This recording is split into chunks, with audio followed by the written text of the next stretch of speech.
என்னன்னா பண்ணி வச்சிருக்க, எப்படி சொல்றதுன்னு தெரியல. தனுஷ் அண்ணாவும் ஜிவி அண்ணாவும் சேர்ந்தாலே ஏதோ ஒண்ணு பண்ண போறாங்க அப்படின்னு சொல்லிட்டு இப்பெல்லாம் கண்டிப்பா தெரிஞ்சிருது. இந்த கர படத்தோட செகண்ட் சிங்கிள் கண்ணம்மா என் கண்ணம்மான்னு சொல்லிட்டு இன்னைக்கு ஒரு பாட்டு ரிலீஸ் ஆயிருக்கு.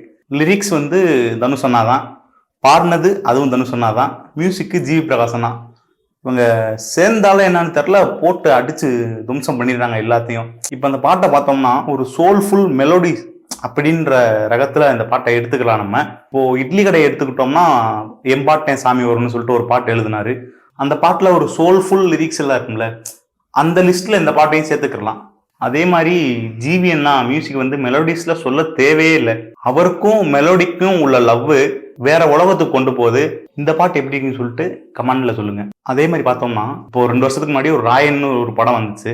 அந்த படத்தை டைரக்ட் பண்ணியிருக்காரு, அதுல பாட்டு எழுதியிருக்காரு, பாடியிருக்காரு, எல்லாமே பண்ணியிருக்காரு. அப்போ வந்து நிறைய பேத்துக்கு என்ன கேள்வினா, இப்படி எல்லாமே இவங்களே பண்ணிட்டாங்கன்னா இருக்கிற சிங்கர்ஸுக்கு லிரிசிஸ்டுக்கு யார் வேலை தருவா அப்படின்னு சொல்லிட்டு ஒரு கான்ட்ரவர்சி போச்சு. அப்போ எனக்கு என்னன்னா, அவருக்கு திறமை இருக்குது, அவர் பாடுறாரு, அவர் எழுதுறாரு, அவர் நடிக்கிறாரு, அவரை மட்டும் ஏன் அப்படி சொல்றாங்கன்னு தெரியல.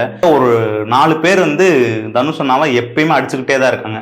அதே மாதிரி இப்போ கொஞ்ச நாளா ட்விட்டர்ல பார்த்தோம்னா தனுஷ் அண்ணாவோட ஃபேன்ஸே வந்து பிடிச்சி தனுஷ் அண்ணாவை வைய ஆரம்பிச்சிட்டாங்க.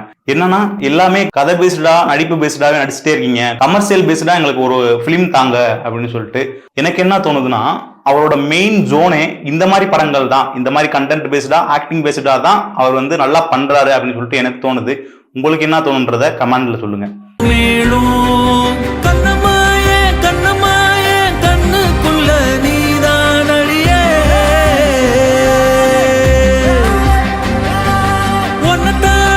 ஒன்னத்தானே நெஞ்சுக்குள்ள